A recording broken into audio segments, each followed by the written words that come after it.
Hi, my name is Louise. I have a story about my sister Anna and how I made her go blind, and then regretted it terribly. It's all my jealousy, and I'm very ashamed. My sister and I always had a normal relationship. We never had any special fights about anything. Maybe because I was beautiful and she was smart, and we both knew our strengths. Honestly, I never thought I would want to stand out intellectually. Even my parents knew that I would get a good marriage after high school, probably with a plan, and that my sister would go to college and have a brilliant career in marketing. She loved to draw and was good at all the marketing stuff. Ever since high school, she had been entering and winning advertising contests. Our common dream was always to go to Paris. We had seen too many movies, but the dream remained unfulfilled because my parents said that they could not afford it. So we found a tour where we took part in a lottery. Under the terms of the need to come up with any cool promotional tool for the company, well, Anna developed the concept, and I promoted it with my external data. I wish I had won. Yes, I so want to see Paris. It's my childhood dream. Yes, just a dream. And why would you like to go there? I don't know. All the movies say it's the city of love. What if I'm lucky? Are you planning on finding love there? Why not? You don't want to look around here? You see, I have a problem with that here. You're the one who's 16 and has a boyfriend. And if you find one, you won't have to go to Paris. I don't know. Why? Why would you want to go? Well, I just want to visit. Maybe do a photo shoot or something for online content. I get it. It's purely a blogger's thing. Who cares? It's a job. But you want to look for a relationship there. And you'll find it, and then what? That's theoretical. I don't know how it would go in practice. The point is, there's only one place. I know. Well, if we win, we'll decide. And ta-da! We won. When we heard the news, we were beyond happy. We rejoiced, and so did our parents for us. But our happiness didn't last long, because the company sent us an email asking us to send passport details and parental permission for one person. Here began the most interesting part.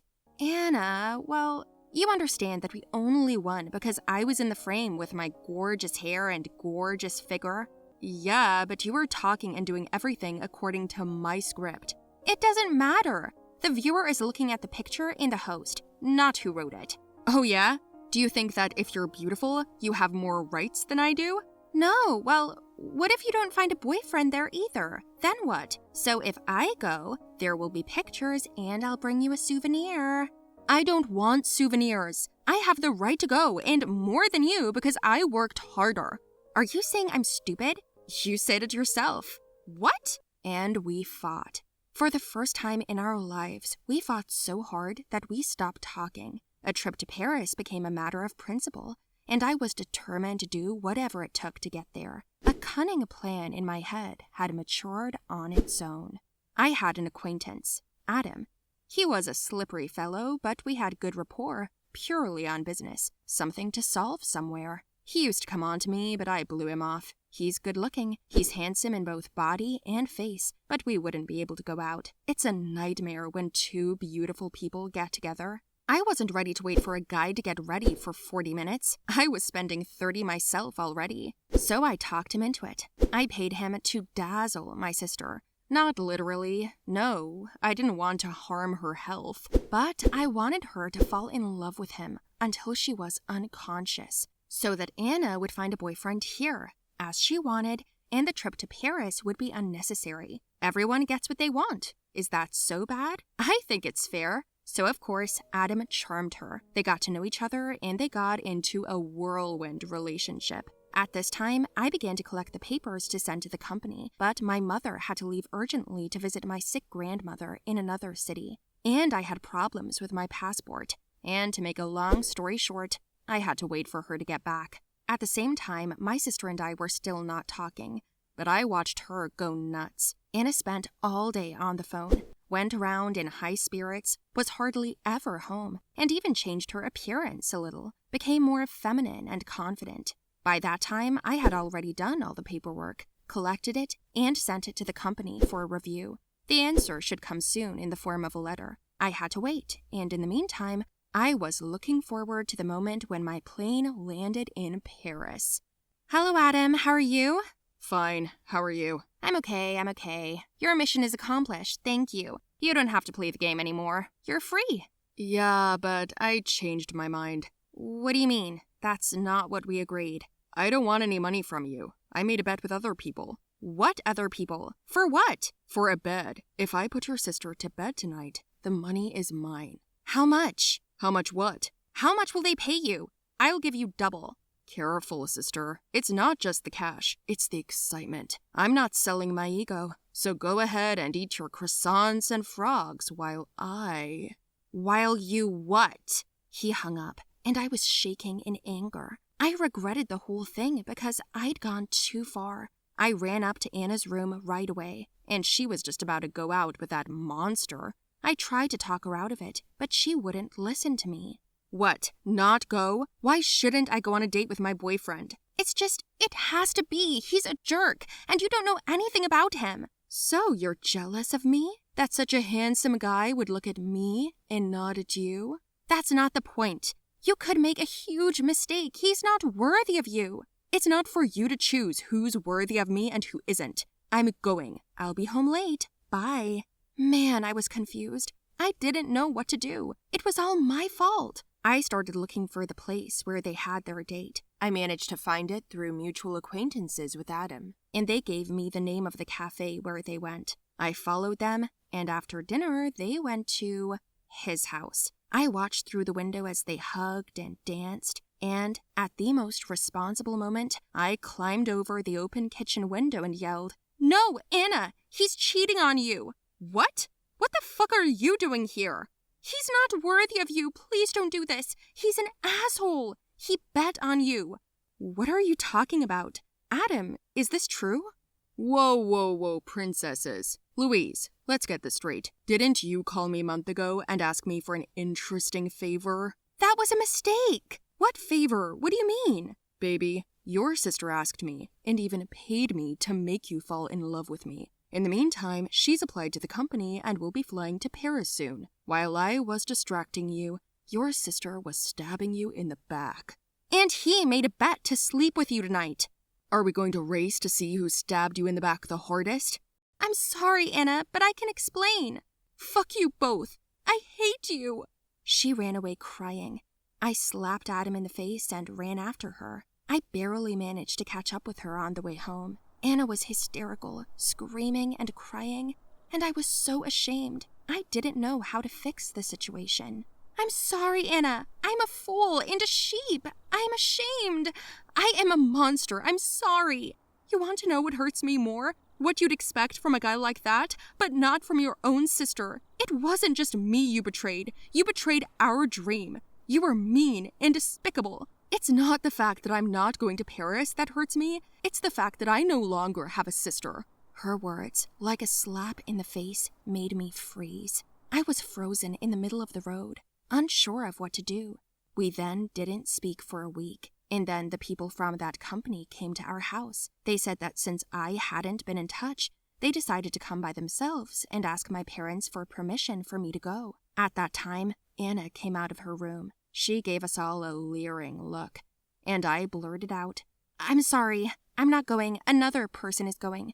Her name is Anna. She's my sister, and she's a mega talent. She's the one who came up with the whole thing and filmed it. I was just posing. She really deserves to go because she's better. You have no idea what she draws and comes up with. That girl is a unicum, and you'll never meet a marketer like that. Let her go instead of me. Here, the documents, I have them all collected and prepared. There's only our parents' signature left." What? Do you really think so? I always thought so. I just envied you. You're so talented, and me? I can only take selfies. Well, that's a talent too. Yes. I'm sorry. I love you, and I'm so ashamed. I don't deserve it. I forgive you. It's okay. We hugged each other tightly and almost cried. And then the employee coughed and was like, "Sorry to interrupt a touching moment, but the thing is, there are 2 people on the form." "How so?" "Your dad and I paid for this second place. We couldn't pay for 2 tickets, but we can pay for 1. Are you serious? Yes. And Anna and I, how we shouted. We're going to Paris. I always thought I knew my family well. Everyone has their own secrets. But we try to live without them, especially when it comes to something important. My mother raised us like this. We trusted her and my sister. But then it turned out that I was wrong. That after all, my little sister Anna had something to hide. And when I revealed her secret, I was confused because it was shocking. My name is Frankie, as I said, and I have a little sister, Anna, who's very sweet and kind, or so I thought. My parents and I thought she was almost a dandelion. Since I was a child, my father told me to stand up for her, to protect her always, to be there for her, and to be able to listen, because I'm her own person and the only one who wants only the best. You understand that it doesn't always work out that people we call friends always be with us. This is life. There's nothing bad or good here. It's just normal and you need to accept it. I remembered my parents' instructions, and I always try to do my duty as a brother. When Anna was growing up, we watched it with emotion because she was the youngest child. We have a small age difference of 3 years, but it still strengthened my position as the senior in the house. So one day, when we went to school with her, we were almost hit by a car on the way there. I was so scared, but I reacted quickly, pushing her to the side of the road. Anna fell straight into the mud, but she wasn't hurt. I was fine too. I remembered the car. I wanted to go to the police, but Anna dissuaded me. She said that it was some kind of jerk, and it wasn't worth it. I listened to her, and I shouldn't have. Around the same time, we began to notice that Anna was separating from us. She spent more and more time alone in the room, and often began to go out for a walk. I understood that she was a teenager. Apparently, there were friends, interests, and so on. We didn't want to limit or intrude too much into her personal space, but the more we kept quiet, the more she had a life of her own. I never tried to talk to her. Maybe something's bothering her. But she just smiled back at me, and that's it. Anna liked to run to the house in our yard, where we kept unnecessary junk. But sister cleaned it up properly, made it cozy, and she went there with her friends. Sometimes they all spent the night there. My mother occasionally visited there, but Anna did not like it, so we tried not to disturb her once again. Our distance from each other worried me. I could feel something happening, but I couldn't figure out what it was. Almost 6 months had passed in this way. Anna was completely different. She was no longer the same cheerful girl, and one day, I decided to pick her up after school. I went to pick her up in class, but the teacher said that she hadn't shown up for school for 3 days. Yes, I'm sorry. I stopped by out of habit. I forgot. She's sick. I'm sorry, Miss Trevel. She'll be here tomorrow. I said to the teacher and I left. I had to lie so she wouldn't call the parents. I was already seriously worried, which meant that something had happened, and I needed to find out what it was. The first thing I did was go to her friend Barbara's house, where they'd been friends for several years. When she saw me, she was surprised. We just talked to her on the phone yesterday.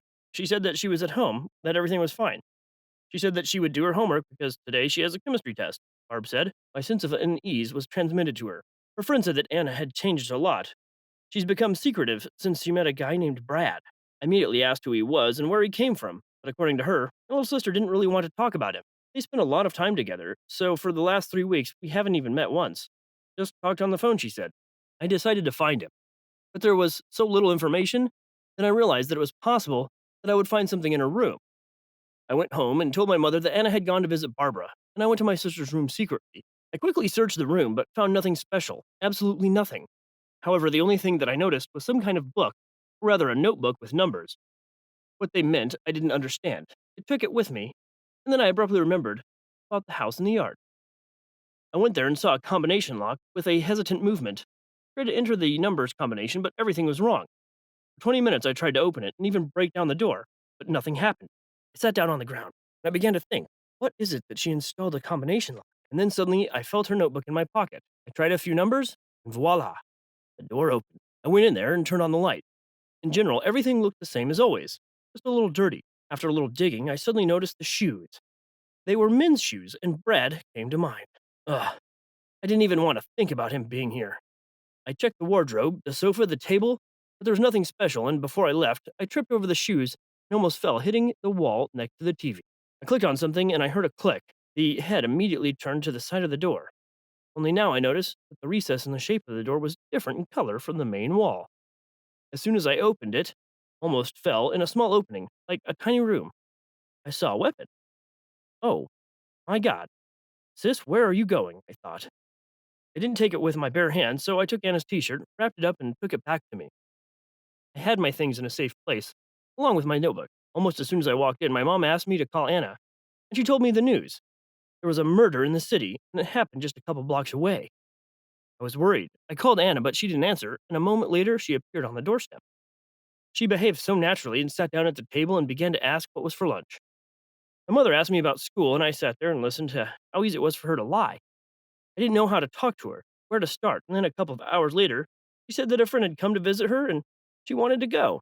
My mother only allowed me a stand outside the house, and Anna agreed. When the car arrived, I recognized it.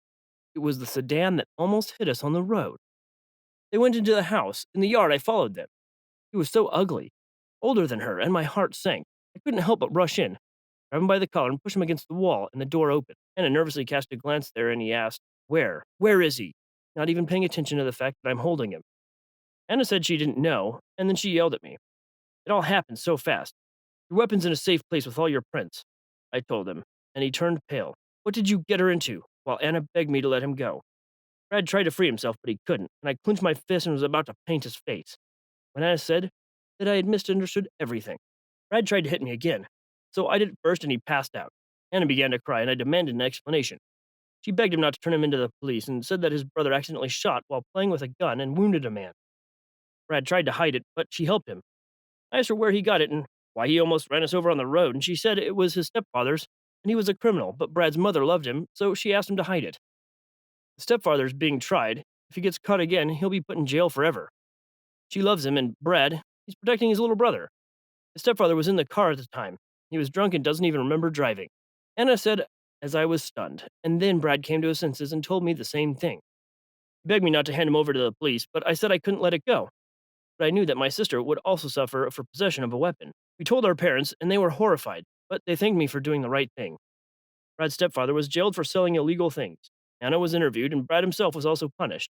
He's now working out his allocated hours of community service. At first, Anna was angry, but then she promised not to get into any more trouble, or at least not to hide it from me. It's all over now. Tell me, guys, you like my story? Write your opinion about it in the comments below the video. Don't forget to put likes, share the video with your friends, and don't forget to subscribe to the channel.